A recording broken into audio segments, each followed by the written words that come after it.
And hello, my friends. Welcome to the show. I'm your host, Nicholas W. Fuller, and I'm joined today by Luís. Thanks for joining me all the way from Portugal, Luís. Yeah, it's my pleasure. Yeah. So we've got so much to talk with you about. First of all, you've got 9 books out, which is like quite a collection. I wish I had that many. Some of them are free, some of them are not. So like that's pretty cool. I love that you have the nice free entry. You've have an incredible bio that I want to talk about your bio and the way that you wrote it. And also, of course, you're a former esports journalist, which is my kind of nerdiness. We could spend the whole hour just talking about that, I think, but we won't. Yeah. But yeah, thanks for joining me again. Let's get right into it.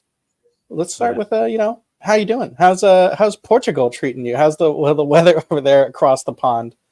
It's nice. It's nice. It's pretty mild, right? You got your minimum of 14 degrees Celsius. You got your maximums of 25 degrees Celsius, and life is good. Life is good. There you go. I like it. It's nice. The sun shines, except when it doesn't, but mostly it shines. So yeah.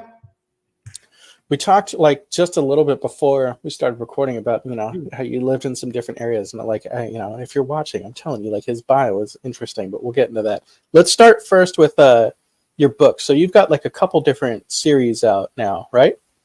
Yeah. So what I'm going for is actually a shared world, right? Because I grew up reading, books happening in shared universes, let's say the Magic the Gathering novelizations, the Forgotten Realms series, which is a bunch of books from a bunch of different authors, happening in the Forgotten Realms Dungeons and Dragons setting. Also the Warhammer, which again several authors. So that's the true line, right? Now I can't hire a lot of authors to write in my universe, but I did want to create the universe. So I actually have 2 series, and I'm starting a third one, but they're all set in the same universe. So I guess you could say it's a series of series. Nice.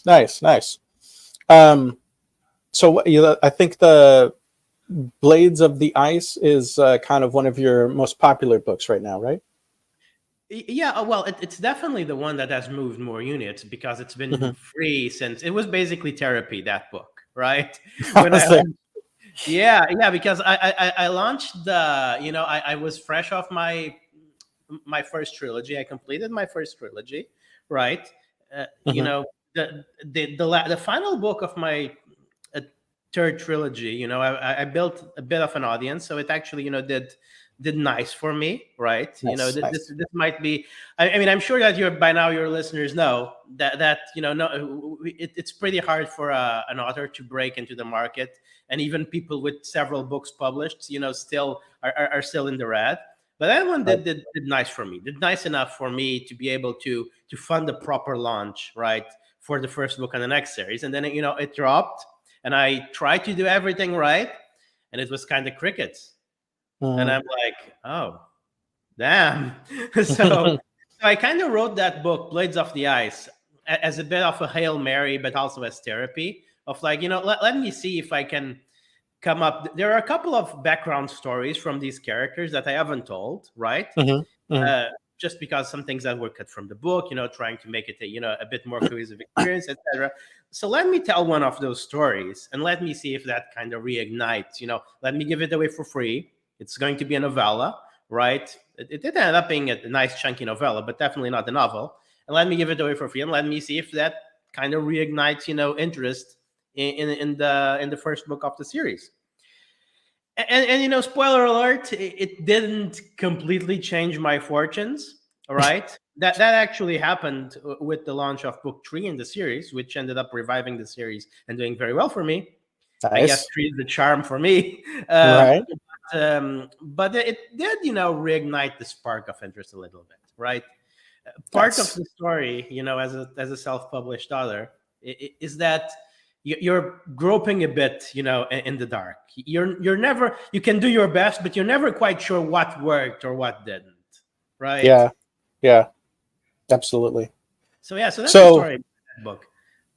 Well, yeah, I love it. I love it. Yeah, it's tough to break in. I hear you, but like I think you're doing a good job. I think that I talked with someone, a business Yeah. manager for a very successful author, and her like whole initial advice was don't even worry about marketing until you have at least 3 books. So you've got that. You've got a nice catalog That, that people can go work through. you know, I talked with someone doing this for a living, and they Hmm. told me don't even worry with marketing until you have 9 books.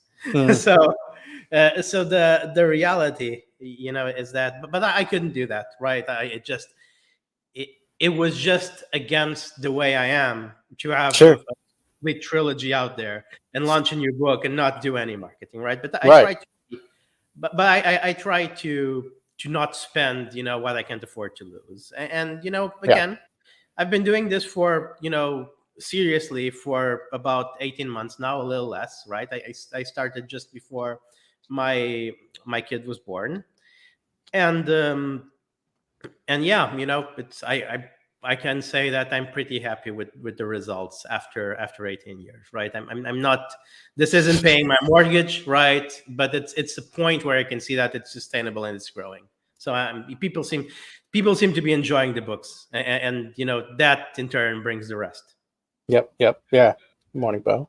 I mean, that's the thing that matters. That's, I mean, ultimately, we're trying to bring some Yeah. entertainment to folks, right? So I'd love to hear, like I want to, well, I want to get into talking about your kid and how that's kind of encouraged you to keep writing and whatnot, which I think is great. But let's first tell me a little bit about Blades of the Ice. Tell me a little bit about like who's this book for? Like what readers are really going to enjoy Blades of the Ice? Maybe what tropes are like really prevalent in Blades of the Ice? And then also I want to hear a little bit more about your shared universe. What's going on in the shared universe that you've revealed so far, and are you planning to write every single book that you ever write within this shared universe, or is it super Yeah. vast to encompass everything, sort of the way the Marvel universe is, or what do you got going on? What's cooking, Luis? Yeah, so to start in Blades of the Ice is actually Hmm. one thing that I learned after launching the book is that, readers told me that actually you should not start with Blades of the Ice, that Blades of the Ice is a nicer read after knowing the characters from Oh, the Daughter okay. of the Ice, right? Which is, I wrote it, it's chronologically, it happens before. I kind of wrote it as a prologue, but you know what? The readers are the bosses. And when my beta readers and people who actually purchased the books and wrote back to me, tell me, you know what? I appreciated this book more after reading the book one. I'm like, okay, you're the Okay. boss, right?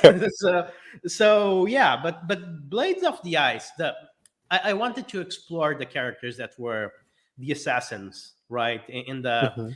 so Daughter of the Ice is a very traditional fantasy, right? I wrote it as Okay. an homage to the classics, and it's about Wonderful. people from disparate backgrounds, coming together to face an ultimate evil, right? So to say, and part of one of the two of those people, two of those heroes. Well, yeah, two of those heroes are assassins, and I didn't fully explore their assassin backstory. So Blades of the Ice is basically, you tagging along with them on a mission, right? So, I know you're a fan of video games. I guess much of your audience is too. I actually got the best review, which stuck with me from this day. That was a review that says that Blades of the Ice is basically a novelization of an Assassin's Creed game, right? Where I Okay. tried to do the full assassin thing because you know I I like assassin books, but one thing I dislike about them is how the assassin is basically in most of these books is basically a fighter that works in stealth and it's basically Batman, right? And I wanted to make I wanted to make more of an assassin experience where part of the assassins the action scene is actually are actually very sparse and happen very quickly and very immediately, and I wanted to give a bit more focus to the preparation and the scoping of the targets, right, and the listening in, figuring out where the defenses are, you know uh, basically before the assassins go and murder each mark, right? There's this whole lot of prep work that was very entertaining, right? Hmm. To Hmm. to do. So yeah. So that was That was a very nice comment, and honestly, just getting that review made publishing the book, worth it for me. Right, I would be so excited for that review. That's nice. Yeah. Okay, Yeah. so Yeah, go on, please. no, yes, I asked about the universe. Before you get into that, tell me a little bit about the Daughter of the Ice, especially as that's kind of maybe a better entry point into that series. Yeah. So, like I said, it's. I wanted to do. Again, let me try to use a video game analogy, right? Mm-hmm. Since like 10 years ago, there's been a retro revivalism in games, right? Where people create video games that look like video games from the Super Nintendo, Sega Mm-hmm. Genesis era, but they're not quite, right? They have modern Mm-hmm. sensibilities. And that was my goal as a writer, right? I want to write books, fantasy books, that are throwaways, that are callbacks, to the fantasy books of 20, 25 years ago, but, with pacing more suited to modern, a bit faster pacing that's more suited to modern audiences, right? Yeah. So that was what I tried to do with The Daughter of the Ice. And, I'm pretty happy to say that, just again, based on the reviews, I am one of those authors that reads out all the reviews, and I don't get annoyed at bad reviews, right? Because to me, it's really important. Let's say this: to me, my books are only as good as what the people reading them think they are good, right? Obviously, I love them. I write them for myself, but I also write them for my readers. So Yes. I really judge my success based on the reviews. So to me, it would be anathema not to read the reviews. Mm-hmm. And based on the reviews for Daughter of the Ice, I achieved that, right? I tried to hit all the classic, heroic fantasy elements, right, which are Mm-hmm. a bit unexplored, I believe in the current, indie book scene, right? That they hit more the high fantasy and epic fantasy tropes. I tried to hit the heroic fantasy, thing, but I also tried to plant a few surprises along the way. And yeah, the feedback is pretty positive, right? And I'm thrilled about that. Nice.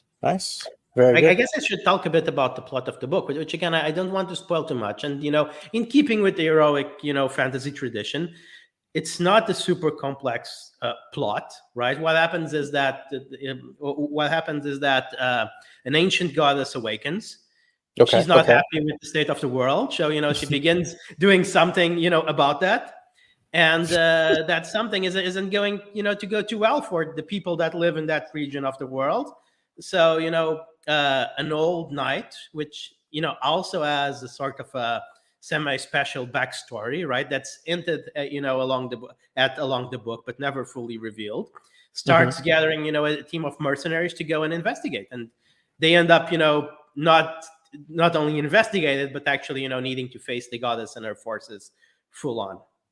Right. Okay. All right. One of the things that I wanted to introduce is I like this idea of lore archaeology, right? A big, there used to be, to me, lore used to be that one of the things that I like the most about the Tolkien books, right, was the footnotes. Now, initially, I tried doing footnotes, and my editor was like, "You're crazy. Do not do footnotes. Forget about it. Don't make people, read a footnote while they're engaged in the narrative." And my editor is pretty smart, and she's done, editing work for some people that are doing this full time and that have been bestsellers. So I'm like, I should probably, hear her. So I took an approach where I just try to put, little, not necessarily Easter eggs, but little references to stuff that has happened in the history and the past here and there, so that if someone cares about learning more about the lore and the history of Alessia, they don't have necessarily a lore dump anywhere or even a glossary. I didn't include a glossary in the books. But they can, just by reading the books and maybe hopefully rereading them, make their own little notes and create their own little conjectures and come up, with pretty big. I mean, again, let's go back to the video game reference. I was inspired by the way the lore in Dark Souls isn't told to you, but you get it by reading the descriptions in the items, right? So that was the inspiration, and I think I did a nice job at that. I mean, at least the readers seem to think so.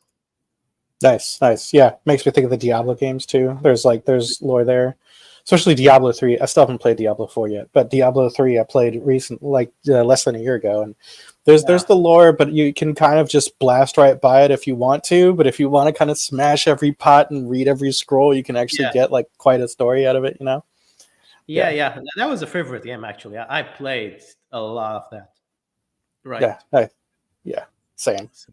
Oh yeah. Didn't get into Diablo 4 though. So tell me a little bit about the universe as a whole, and how does the Daughter of the Ice fit into the broader universe? Yeah.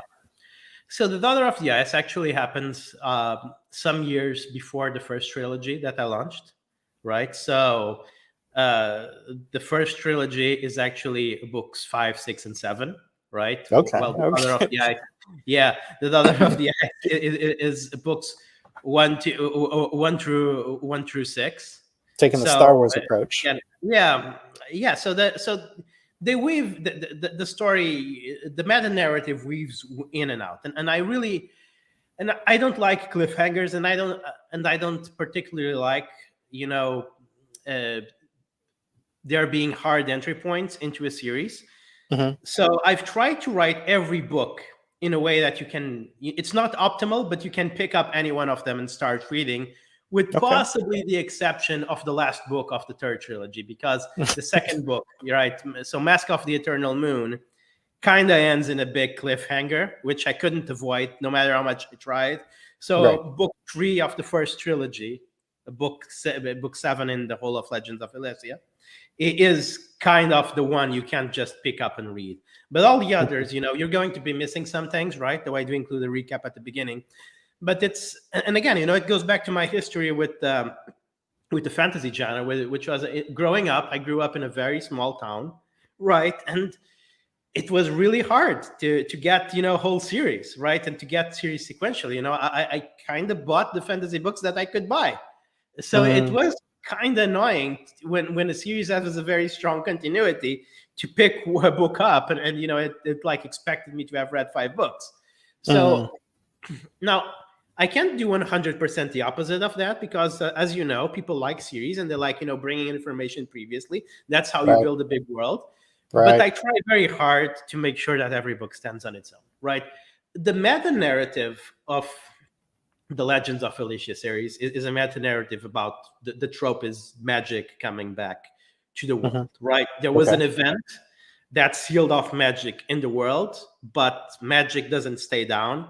And now it's seeping back into the world. And with that, you get awakening goddesses, you get, monsters steering deep in dark dungeons, etc. And it's essentially a story of how people are dealing with it, and how the world will look like, right, after all this magical energy, after magic comes back to the world, and what the world looks like before and what the world looks like after, right? And for that phase, right, of Legends of Elysia, I currently have plans. I'm not a big planner, but I have notes, and I kind of envisioned something like some 10 to 15 more books in this phase, right? And then eventually, at the end of what will, be, some 20-ish books, right? The world will be at the point where it's not so much heroic fantasy, it's becoming high fantasy. It's more magical, saturated world, right? So yeah, I mean, right now, the series that I'm working in the series starters for the series that, the tentative series title is Lost Elven Kingdoms, which is hopefully going to sow the seeds for the elves coming back into the world. That's exciting. That sounds super cool. I love that trope too. The sort of the magic coming back. I love like my first exposure to the Game of Thrones was the TV show, and I remember at the end of season 1 when Daenerys is spoilers cover your ears. But end of season 1, Daenerys gets burned and the dragon eggs turn to dragons and she's there with dragons. And I was like, we're gonna get dragons. This is awesome. That was so exciting. Yeah, it's funny because people forget that Game of Thrones wasn't always about the dragons, right? It launched the whole dragon genre, right? But it actually originally wasn't. No, right? yeah. I mean, I actually loved in the very, very beginning that like I was okay, these wolves, we kind of this like medieval Yeah. setting. This is cool. I can get into it. But then like, the sort of slow burn of the magic like actually was really cool to me, Yeah, Yeah. yeah, no. That's definitely something that I try to do. Though, again, my m- my influences are a bit more bombastic than that, so it's not such a slow burn, right? It's like in Daughter of the Ice, the magic is more slow burn, but by book 7, people are fighting gods, right? Essentially, Yeah, so nice, nice. right, there really is, there's a spectrum there, right? Where it's more slow burn or less slow burn. Magic is definitely not a common thing, right? Most people still doubt it exists, right? Hmm. But at some point, it will become something that's hard for people to deny that Hmm. exists. So there's still a bit of skepticism, right? Very few people know that it's true. Most people think that it's stories, that it's only stories and legends. But the trend really is that it gets more and more common, right? To the point where it becomes widely known that some of the land's greatest heroes are able to wield magic and magic weapons and stuff like that. But Nice. it's sometime coming. Sounds cool, man. Sounds like a lot of fun. All Yeah, right. I do have fun. So that's the point. So, the books are sounding super cool. Excited to kind of dive into that. And which, a couple of them are free. I know that you've tried to make it so that there's any good entry point, and there's not any like specific like hard Yeah, entry point. But what is your kind of if someone's like, hey man, where should I start with your books? What's your yeah, go-to like recommendation? yeah. So the Daughter of the Ice is probably because it really is book one, right? Hmm. Despite there being a few stories that are chronologically, before that kind of is book one. One thing that I Yeah. try to do with my free books is that so I don't particularly like trigger warnings because I like to be surprised, right? Mm-hmm. I know that this is a controversial topic, right? And I'm not saying that the people that believe otherwise are wrong. You're welcome to do whatever you feel like, in your books and in the books you pick up. But I personally, when I read it, I don't like it, right? It kind of spoils a bit of the book for me. Mm-hmm. So what I try to do is again, you asked about the genre, and the idea was for Legends of Elisha to be my playground to write in a broad swath of fantasy genres. So what I try to do is I try to keep the things that are probably most going to shock or annoy people to the free books. So those are more hardcore. Those would be more dark fantasy, grim dark fantasy, right? And then for example, I'm planning a book that is set in the abyssal plains, which is basically Alicia's version of hell, right? And I'm going to do that either a free book or a standalone book, but I'm definitely not going to require people to read that to get the gist of the whole series, right? Okay. So I try my standalones and free books to be a bit more of a darker fare, Mm. while the major line, again, heroic fantasy can have some pretty grisly things in there. I mean, if you think about Legend from David Gemmell, there's plenty of skull crushing and arms being dissipated and stuff like that, torture, poisoning, plenty of grim stuff. So I don't present a sanitized fantasy, but I try not to make it too hardcore, Sure. right? Sure. Yeah. So yeah. What was your question again? I kind of got carried on. No. Yeah. No, you're good. I was asking kind of like the best entry point. You said the Daughter of the Ice, basically. So, like, Yeah. that's good. So, I want to get into a little bit talking about you personally. One of the things that you said just a little bit ago that I think is interesting is that you grew up in a small town. I know you grew up in Portugal, and you said Yeah. that like only so many books were available. You didn't always have access to like a full series. I suspect Yeah. that your first language was Portuguese. When your English is very good. When did you learn English? And like, but even learning Yeah. English, I suspect that like there was not a wide availability of like English science fiction fantasy in your small town. right? Yeah, no, actually not. But Does it there's just to add on that just for a second? Is it not amazing that now in the age of smartphones, like how much more accessible like everything is? Like, you could go get that story now, I bet, right? Great. It's great, right? It's absolutely fantastic. Yeah. But yeah, so I've been bilingual for most of my life, right? Okay. I learned English so early on Hmm. that I don't fully remember how it happened, right? But I was reading stuff in English at 10, Okay. right? Okay. Speaking English at 10. So, my childhood memories are a little bit more fuzzier, right? I suspect my parents encouraged a bit of it. But part of it is that the entertainment industry in Portugal is so small that you don't get dubs, you just get subs, right? And book translations are usually now I don't know actually, because I tend to read stuff in their mother language, except for Russian, which I never got to learn Russian, right? But when a book is originally in French or Spanish or English, I read it in the mother language. German, I also read translations because German is pretty complicated. But yeah. So what happened was that I was watching all those TV shows and they were in English, so I guess I just kind of picked it up, right? And yeah, and I've been, and I read The Hobbit. It wasn't my first fantasy book, but it was my worst fantasy book reading experience because it was the worst translation ever. And I read the Hobbit translation, and none of it made sense. Right? They didn't use elf in Portuguese. Instead they used the Portuguese word that they used for elf was the word for goblin.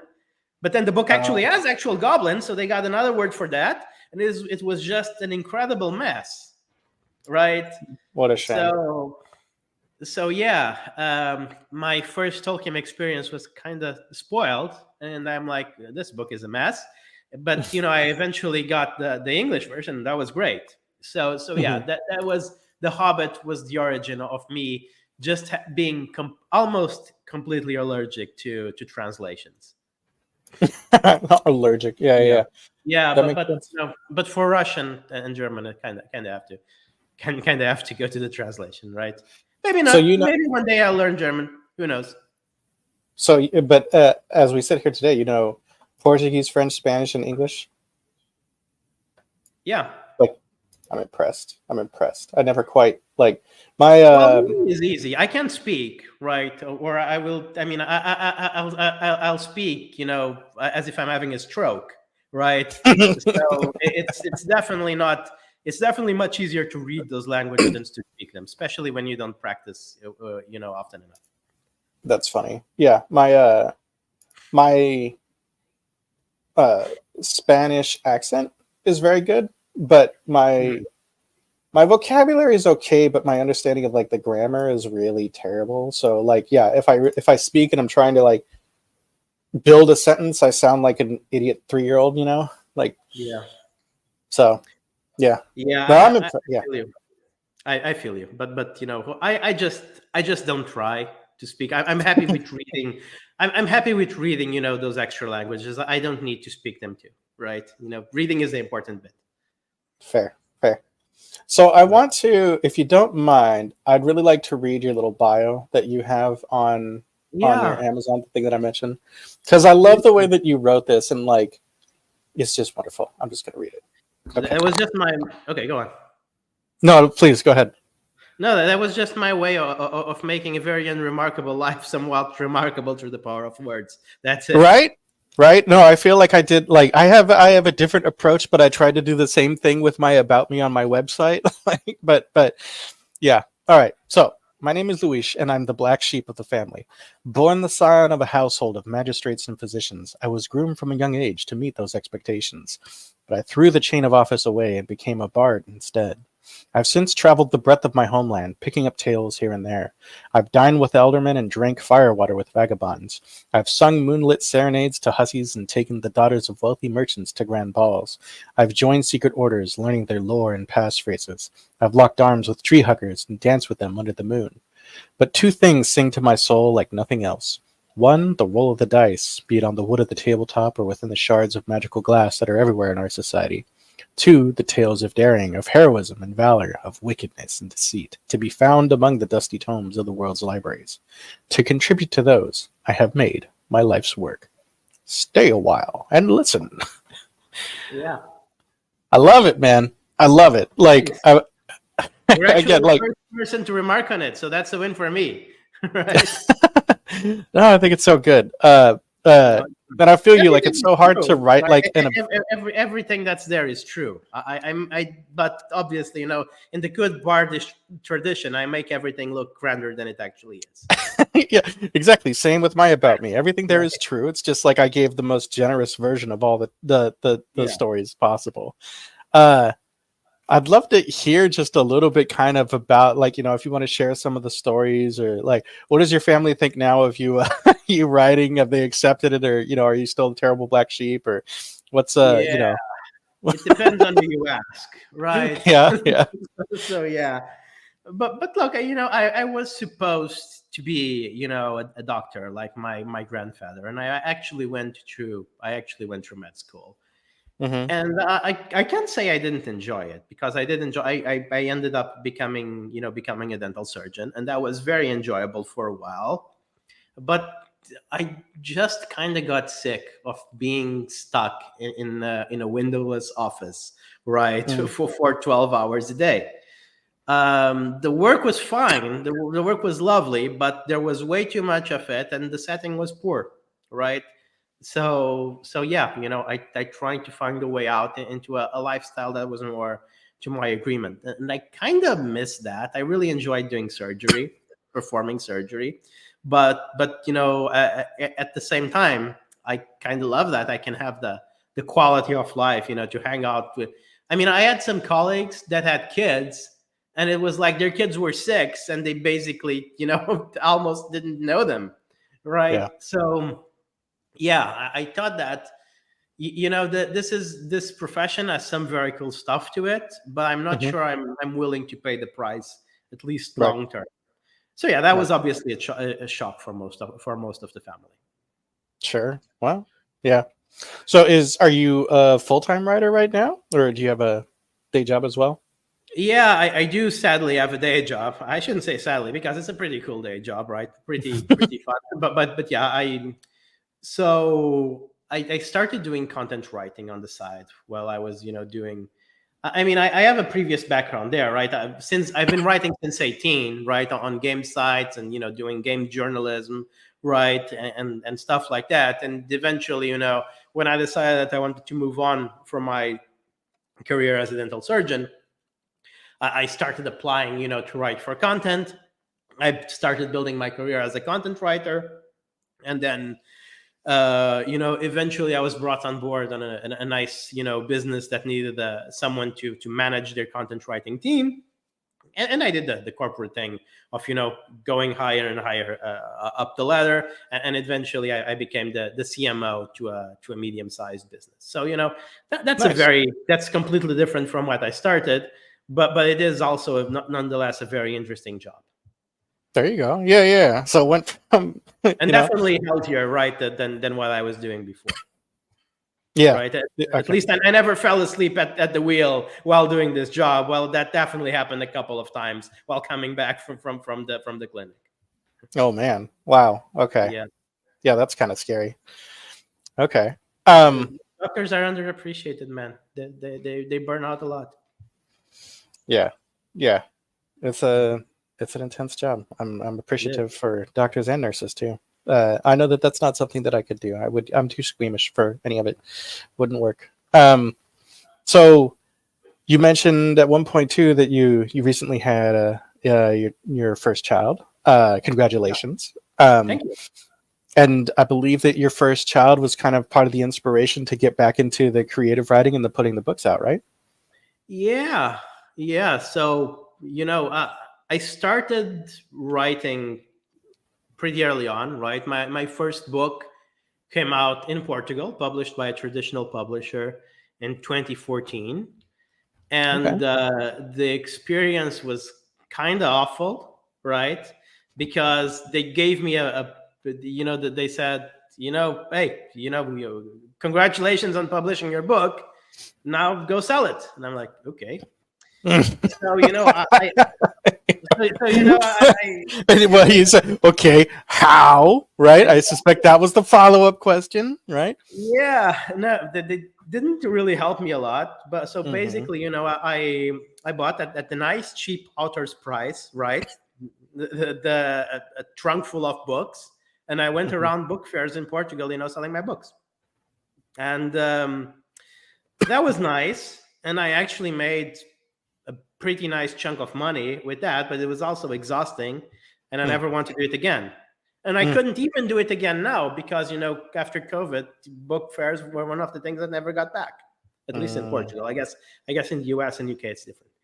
But anyway, 2019, right? I was actually 2018, right? I was bored. One of my marketing mentors, you know, challenged me to do NaNoWriMo, and I'm like, okay.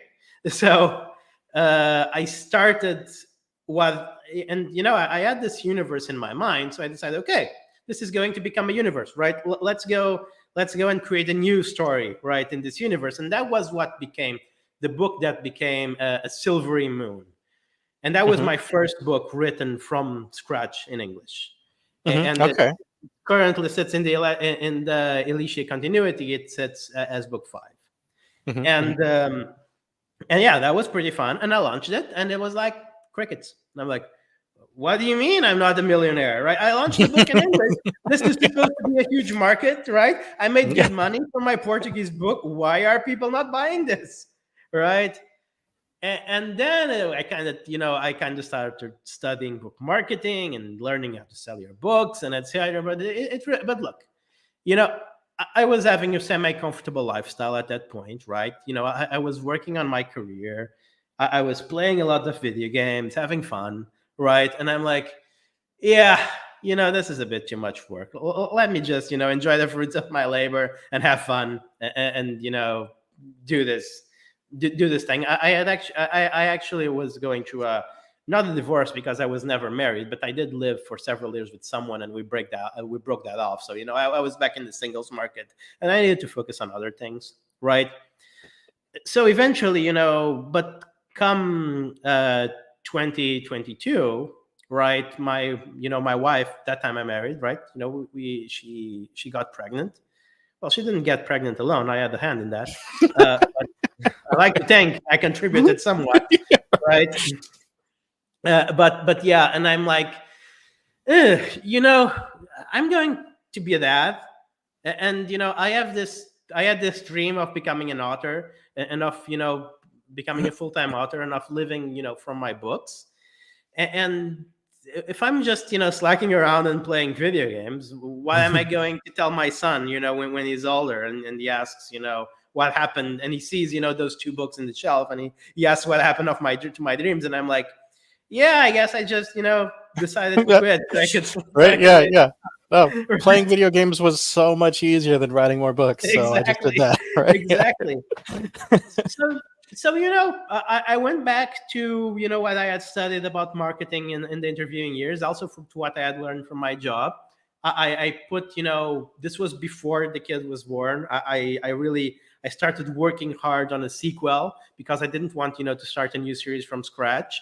So that was how Mask of the Eternal Moon was born.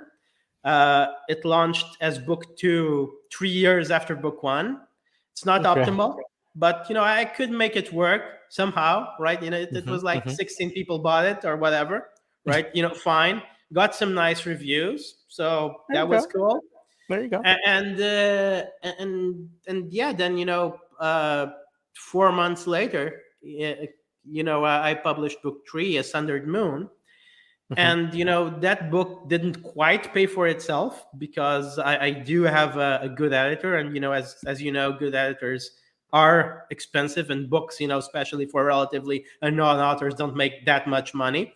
So the book didn't necessarily pay for itself, but I did make a nice chunk of change, you know, from book 3. So you know, on book 3, I'm like, maybe this is going to work, right? So you know, and yeah, by the time I launched book 3, my kid had already been with us for 2 months, and then you know, I just I just put on, I just pushed the pedal and started writing the next series. And then it's really been right a very steep slope to climb.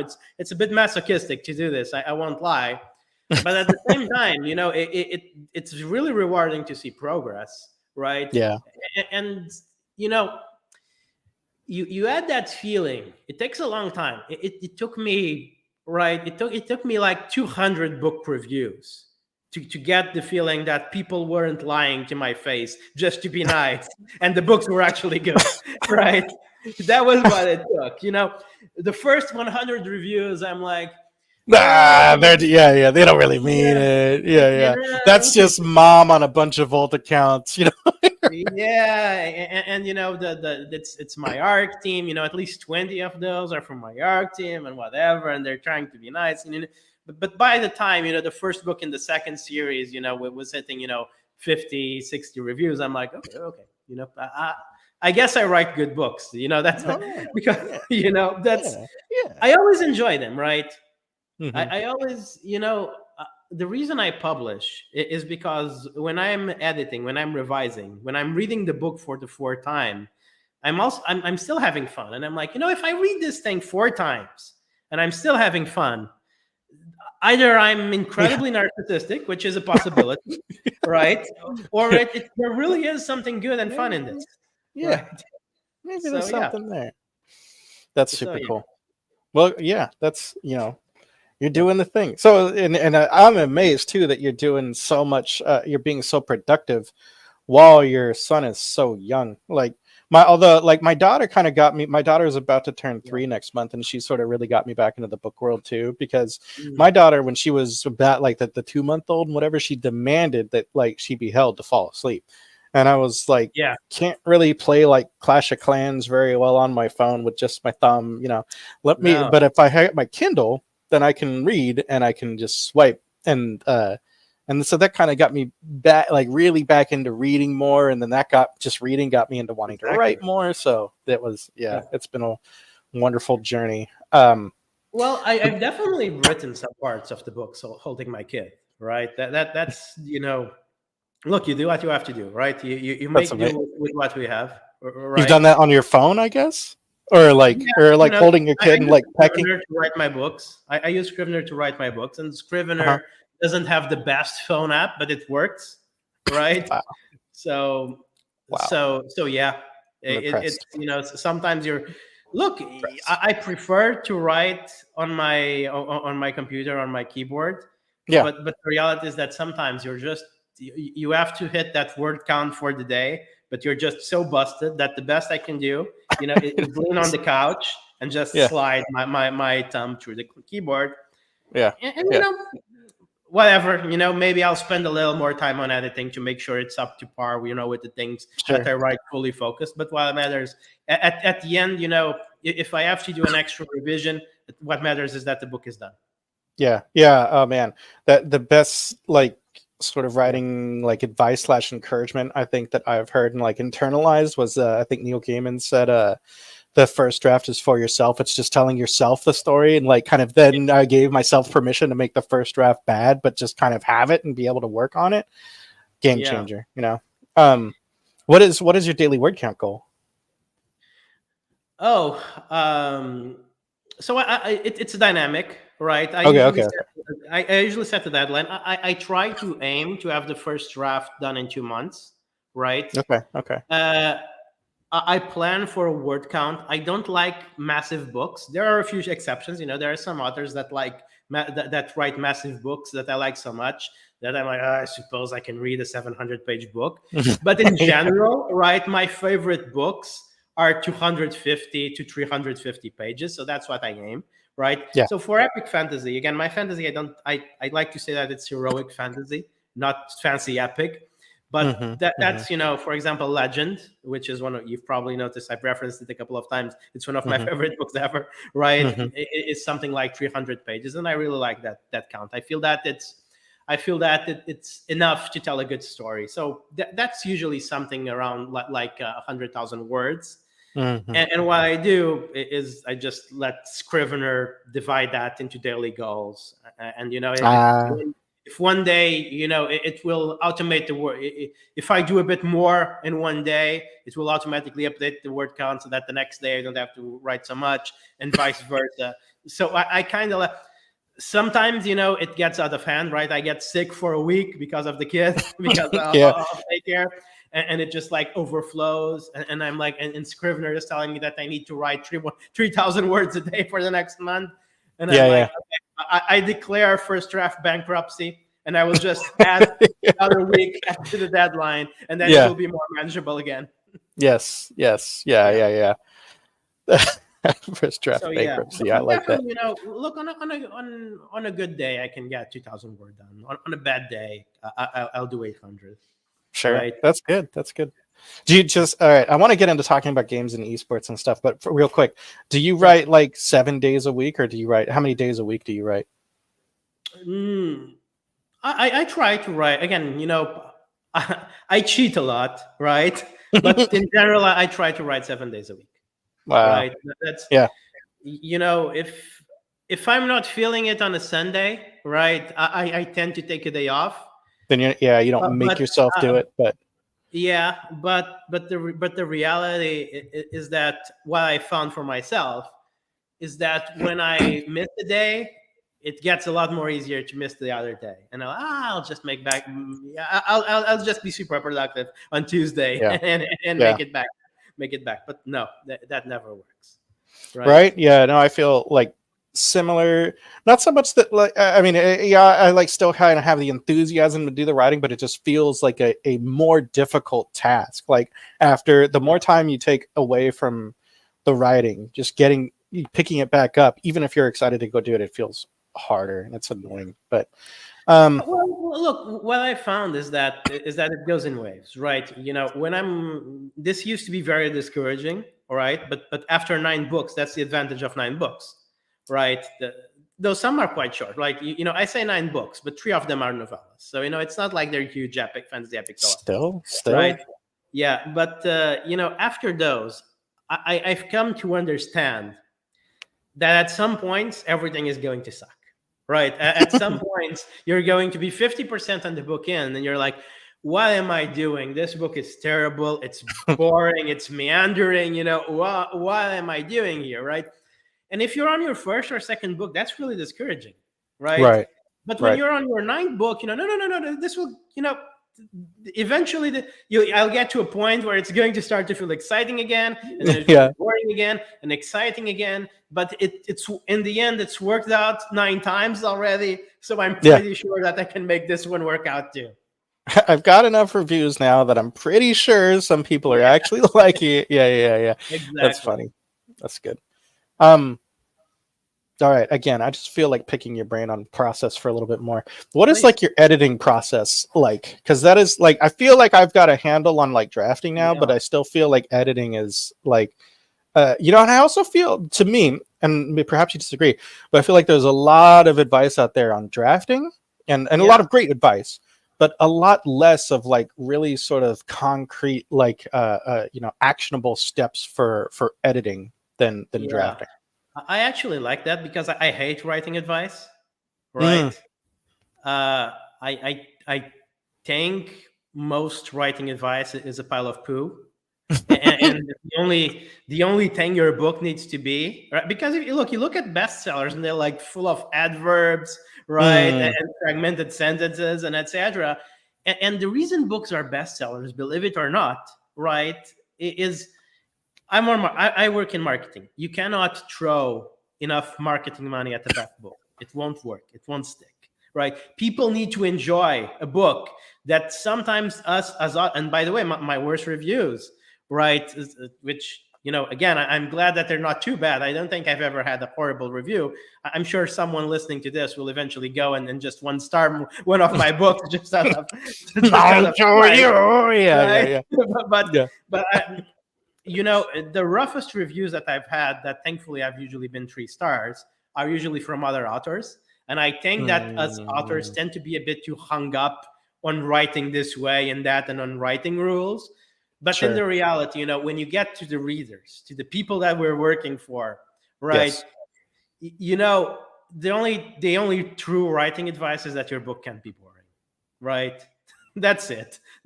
Now editing, it's a more structural thing. So I actually feel that it makes sense because it's more about productivity, right, than actual craft, right?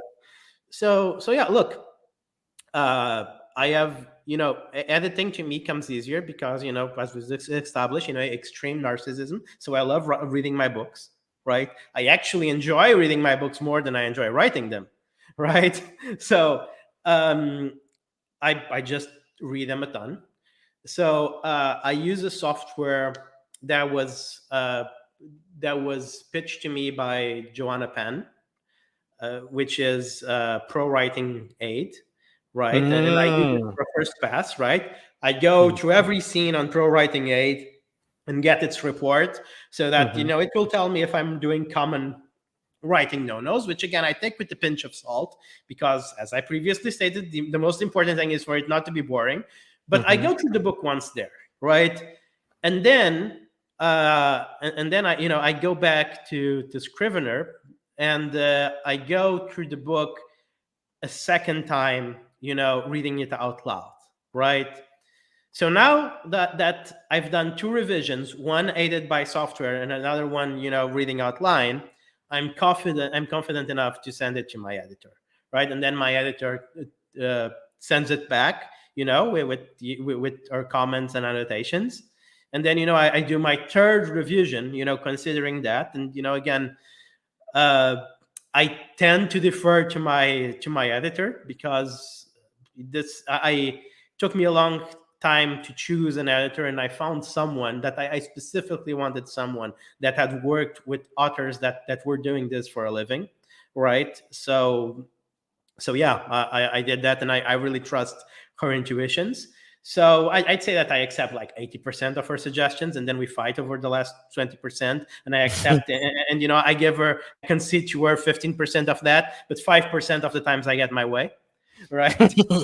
So yeah, and yeah, and then that's it. So I go through 3 revisions, right? Nice. Yeah, that's a pretty.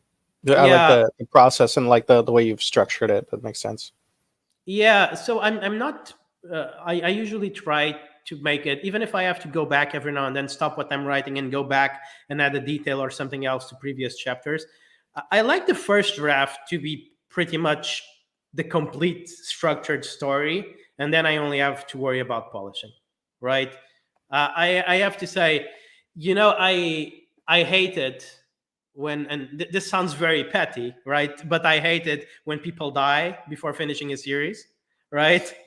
So I always Did you hear that, George R.R.? Did you hear that? You better not. Yeah. So what I always do, as because of that, and also to try to respect my readers, is that once the first draft is done, warts and all, I upload it to Amazon, to Kindle, and I set the deadline. And that's it. If I die in the meantime, at least people will get a bad version of my book, an unpolished version of my book. So at least they know how the story ends, right? Wow. So yeah. So I want the first draft to tell as much of the story. I want it to have a beginning, middle, and end, and to be cohesive with that. And I use the edits to worry, about polishing, adding maybe a little bit of characterization, etc. So you upload it to like Amazon with like a date in the future, or you make it live even like while you're editing? No. I upload it with the date on the future, right? Yeah. The editing process usually takes 1 to 2 months, right? Editing and proofreading. Yeah, I forgot to say that at the end I proofreading. I also have a proofreader, and I send it to the proofreader, of course, right? And I read a 4th time after it is proofreaded. So I end up reading each book 4 times. But yeah, I usually I usually set it to publish 2 months in the future, and then if things are ready before, I advance the publishing date, because I really don't have the discipline to sit on a finished book and not launch it out there, right? That's awesome. So, I bet that lights a fire under you for the editing too. You're like, well, if I'm going to get a better version, it has to be before this deadline that I set the first draft on. Yeah. That's pretty cool. Yeah. All right, my friend. All right, so games journalist, esports writer. I'm excited to talk about this too. What esports were you writing about? Like esports broadly, or did you focus on like one specific game? So first, I you do need to understand that this was like a lifetime ago, right? Writing about games was how I started writing consistently when I was 18 years old, right? I'm Okay. 45, so that was a long time ago, right? Okay. Though I only stopped about around 2017. So yeah, So even then, like I mean, yeah, like World of Warcraft was like coming out ish. yeah. Yeah. Yeah, so that was one of my first, paid gigs. It was Counter-Strike was out. Yeah. it was writing, about World of Warcraft, right? That writing doesn't exist. The website that I write about that I wrote my World of Warcraft articles, World of Warcraft articles that has since been pulled down. They say that things are forever in the internet, but that's actually not quite true, right? They're only forever until someone, stops paying the server fees, and then they're gone forever.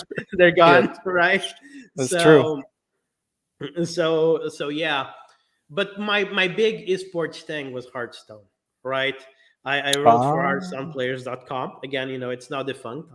Those articles, as far as I know, live only on my hard drive now, right? And yeah, I wrote on the lore of Hearthstone for players that were interested, but I also wrote articles on a strategical level to help people get their golden card backs and help work in competitive environments. So yeah, Hearthstone. I was big into Hearthstone. I was big into Magic the Gathering, right? The Magic the Gathering books and lore are a huge influence in Elysia. So there's that. But then eventually I traded in my Magic cards for Hearthstone because it was just a lot less clutter. True, fair. But talk about a game with like lasting. I mean, because it like keeps evolving. But Magic feels like it's going to be the cockroach of trading card games. There will be a nuclear apocalypse, and there will still be 5 nerds somewhere like playing Magic. And I respect those nerds. Like it's fun. I played Magic the Gathering drafts when I was in high school every week. It's an amazing game. It's an amazing game, right? But it's hard to play it, right? That's with the books and with the kid, right? Video game time becomes different, right? And gaming time in general becomes different. But I really enjoyed playing, Magic the Gathering. But I have to say, I ended up enjoying playing Hearthstone more just because it was more accessible, right? You can play on your phone, you can play on your computer. You don't have to carry cards around. It's easier to make decks, shuffle decks, right? If you have 2 decks using the same cards, you don't need to be constantly shuffling them back and forth, right? You just create duplicates. It's everything is automated. You don't need to think about rules and etc. So yeah, Hearthstone was a huge deal for me, and really, I only really stopped Hearthstone because I needed time to write. Sure. Okay. Oh wow. So you did it for a while. Yeah. You followed Hearthstone for years. Then sounds like. Yeah. Oh yeah. Nice. Oh, yeah. The only if you're writing strategy guides for people who want to get good at Hearthstone, I mean, at some point I was playing Hearthstone on basically all of my free time. Well, the only like pro.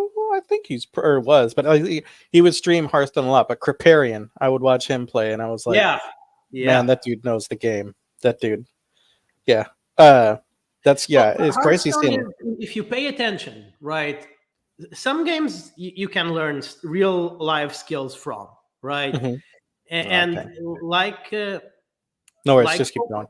Like poker, right? Hearthstone is kind of a master class in probability.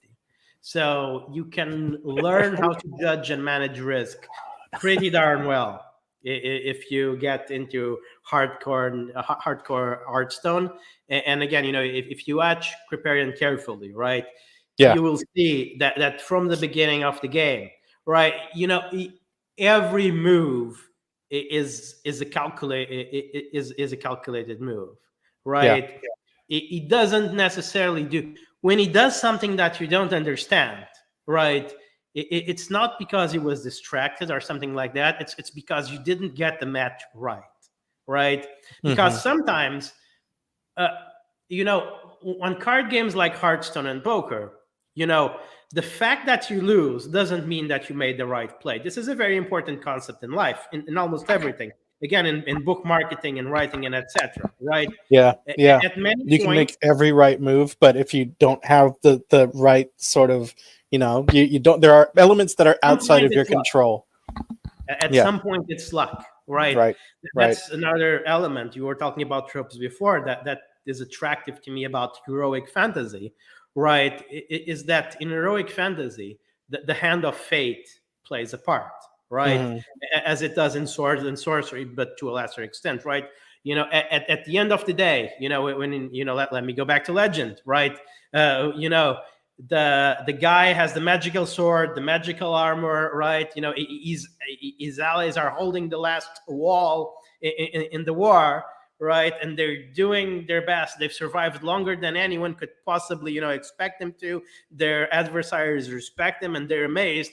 But that, at the end of the day, they would still be overwhelmed, if not, for fate intervening and magically some of the dead heroes come back to life and help them hold the last game, the last gate, right? Bit of a similar thing happens in the Two Towers, right? When Aragorn rouses the kings of old, right? So there's this sense that you need to do the right thing. This comes from heroic myths, right? Since the myth tellings of ancient Greece, right? The heroes are there to do the best they can, but they only reach as far. So far, they only achieve victory so far as the gods give them their blessings, and I think that's a pretty good metaphor for life, right? In general. Fair. Yeah. Feel lucky that I just happened to not be born in a war zone. Yeah, that's pretty good. That's right? A good start for sure. Yeah. Ryan jumping in saying he just made Legend in Hearthstone late last year. Well done, Ryan. Yeah, congratulations. That's sweet cards back. And also sometimes you just can't beat a 6-pool in StarCraft, Ryan. My StarCraft love. I love it. I actually came late to StarCraft. I came to StarCraft when it had already devolved into Dragon Ball with space alien ladies shooting energy from their hands. Right. Right. That's funny. Have you well, I'm a fan of the RTS genre. I don't know if you are, but so I've got my eye on like. Yeah. Okay. All right. I used to love Dune 2, Battle for Arrakis, and Command and Conquer. Right. Those were my go-tos. Right. Nice. But then eventually, it just became too. As I grew older, right, I began to seek games that were less micromanaging. Yeah. No, I get it. Yep. Yeah. It is not. Yeah, I like the way that Hearthstone kind of. You had a little time with it, and that was Hearthstone's a good game. It is a fantastic game, right? Cool. So but these days I'm more into single player experiences, right? RPGs and the like. Oh, sorry about that. No problem. It happens. All right. Well, I feel like I could probably spend another hour talking to you about games, but this is probably a good place to kind of leave things off. If you want to have me on again to talk about games, I'm game. I see what you did there. Yeah. That would be fun, man. Yeah, it'd be fun to chat. I'd like to. We should do I want to do panel discussions at some time. I bet Ryan and maybe NJ Alexander, who's also a big gamer. We should get a discussion of games from authors together. That'd be fun. Yeah, definitely. All right. So thank you, Luis, for sitting here and talking to me for an hour. I really appreciate it. Where can people watching find and follow you online? Yeah. So I should have had this prepared, shouldn't I? Well, I'll probably give you the links later, so you add to the show notes. But if you go to www.elicia.net, right? Mm-hmm. that will bring you to my author website where you can find everything else. My name, Amazon doesn't like my name, so the best way to find my books is just to go to the Amazon search box and type Legends of Alicia, right? That's probably the safest. That's probably the safest way to find it. And then I'm on Twitter. I'm at X, I suppose. X, formerly Twitter, right? Yeah. I'm at author Luís M. So yeah. I used to have another handle, but people didn't like it, so I changed it. All right, and Alicia, ELESSIA, and then .net, right? That's the website. Perfect. Yes. All right. Well, thanks again for joining me. I appreciate you being here. This has been a fun conversation. Awesome. Thank you. Thank you for hosting. This has been wonderful. Yeah, my pleasure. No, good talking with you. And thank you guys for watching. Appreciate you being here, whether you're live or you're watching sometime in the future in this magical time machine of media that we have. And if no one's told you today, you're an absolute legend.